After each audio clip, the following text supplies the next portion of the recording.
ఇవన్నీ చూసినాక ఓ పెద్ద మనిషిని ఏదో మాట్లాడుతుంటే చెప్పాడు, 100 ఎలుకలు తిన్న పిల్లి తీర్థయాత్రలకు పోయిందంటే నేను మొత్తం మారిపోయినా అని. వరంగల్ సభ గట్లుంది. చేసిన పాపాలన్నీ చేసి వరంగల్ పోయి నేను కడిగేసుకున్నా అని ఆయన అనుకుంటుండు. కడగలేదు, 101 పాపం కూడా అక్కడ చేసి వచ్చిన స్వామి నువ్వు. ఎందుకంటే కాంగ్రెసే తెలంగాణకు విలన్ అనడం ద్వారా. కానీ ఒక్కటి మాత్రం నాకు అర్థమైంది, నా పేరు తీసుకొని కూడా ధైర్యం రాలే. మొత్తం ప్రసంగం మీరు గమనించండి, ఎక్కడైనా పేరైనా తీసుకున్నాడా? మా కాంగ్రెస్ పార్టీ కార్యకర్తల బలం ఏందో దాన్ని బట్టి అర్థమైంది కదా.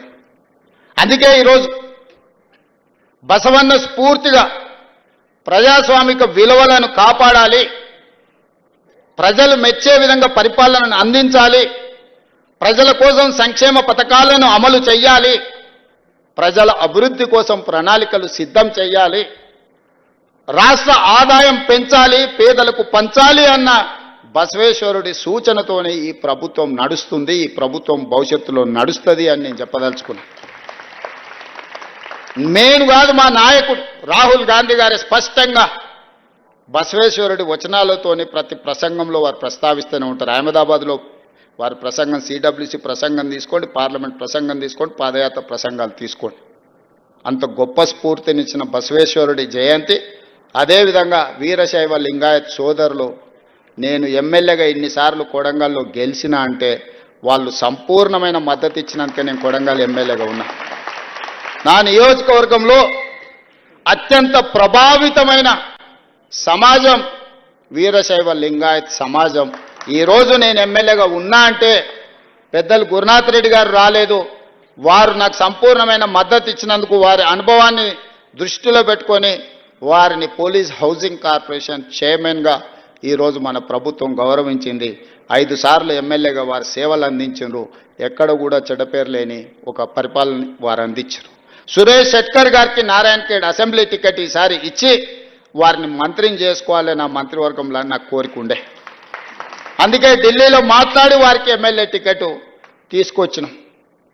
కానీ వారే పెద్ద మనసు చేసుకొని అక్కడ చిన్న చిన్న పురాపుచ్చాలతో ఒక్క సీటు ఓడిన ప్రజాప్రభుత్వం రాదేమన్న ఆలోచనతో మిత్రుడు సంజీవరెడ్డి గారికి వారు ఆ చేతికొచ్చిన బీఫామ్ ఇయ్యాలి, రేపు వార్డు మెంబర్ కూడా పక్కోడికి ఓడియాడు, మీకు అందరికీ తెలుసు.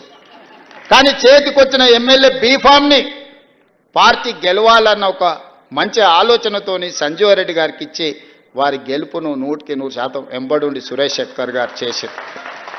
మరి అలాంటి వాడిని మేమందరం మళ్ళీ పార్లమెంట్లో ఉండాలి అని 100% బాధ్యత తీసుకొని వారిని పార్లమెంట్ సభ్యుడిగా మీ అందరి మద్దతుతోని జహీరాబాద్ నుంచి మనం గెలిపించుకున్నాం. నేను ఒక్కటే మాట చెప్పదలుచుకున్నా మిత్రులారా, మీ అందరి సంక్షేమం కోసం, అభివృద్ధి కోసం చేయడమే మా ప్రభుత్వం యొక్క ఉద్దేశం, మా ప్రభుత్వం యొక్క విధానం. బసవేశ్వరుడి ఆలోచన విధానంతో ఈ ప్రభుత్వాన్ని మేము నడిపిస్తాం. రాబోయే రోజుల్లో ఇప్పటి వరకు సమాజానికి సంబంధించిన పెద్దలు చాలా విషయాలు రిప్రజెంటేషన్ నాకు ఇచ్చిండ్రు. తప్పకుండా ప్రభుత్వం వాటిని పరిపాలనలో భాగంగా పరిశీలించి చేయగలిగిన వాటిని ఖచ్చితంగా చేస్తాం. మీకు అందరికీ తెలుసు, ఏదైనా ఒక మాట చెబితే 100% అమలు చేస్తాను. నేను ఎక్కడ కూడా ఇంతవరకు ఈ మాట ఇచ్చిండు ఇది చెయ్యలేదు అని నా శత్రువులు కూడా నా మీద ఆరోపణ చెయ్యలేరు. ఎందుకు అని అంటే మాట ఇచ్చే ముందు 100% పరిశీలించి వాటిని అమలు చేసే విధంగా ముందుకు వెళ్ళాలన్నదే మా ఆలోచన. అందుకే మిత్రులారా, ఈరోజు తెలంగాణ సమాజం మన కోసం, మనం చేసే కార్యక్రమాల కోసం ఎదురు చూస్తుంది. వీటన్నిటిని ముందుకు తీసుకువెళ్ళాలి.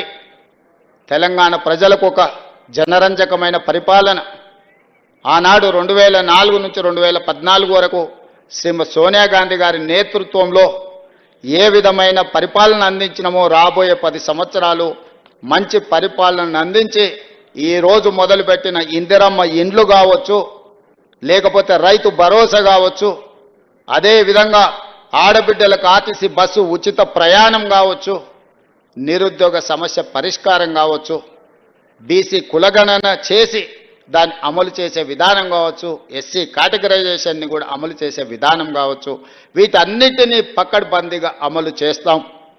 పకడ్బందీగా అమలు చేయాలంటే మీ అందరి సంపూర్ణమైన మద్దతు ఉండాలి.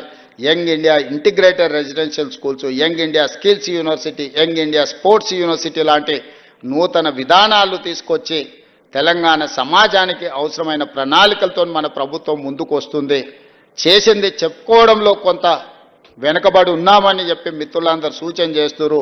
చెయ్యడమే నా లక్ష్యము, చెప్పేది మీ బాధ్యత, పైన మా పిల్లల బాధ్యత. మీ భవిష్యత్తు కోసమే ఈ ప్రభుత్వం పనిచేస్తుంది.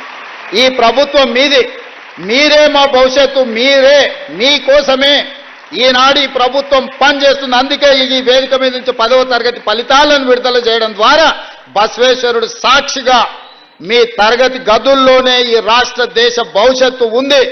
మీరే మా అంబాసిడర్లుగా మారండి. ఈ ప్రభుత్వం చేస్తున్న మంచి పనులను మీ గ్రామాలలో చెప్పండి. నాయకుల కంటే కూడా స్వచ్ఛమైన మా పిల్లలనే మేము నమ్ముతున్నాం. మా కుటుంబ సభ్యులు మీరే మా వారధులుగా, మా ప్రతినిధులుగా పనిచేయండి. మీ భవిష్యత్తు కోసం 100% శక్తి వంచన లేకుండా మీ ఉజ్వలమైన భవిష్యత్తు కోసం మీ రేవంత్ అన్న పనిచేస్తాడని తెలియజేస్తూ మీ అందరి దగ్గర సెలవు తీసుకుంటున్న ధన్యవాదాలు మిత్రులారా. ప్రభుత్వ ప్రయత్నాలకు ప్రజాస్పందనే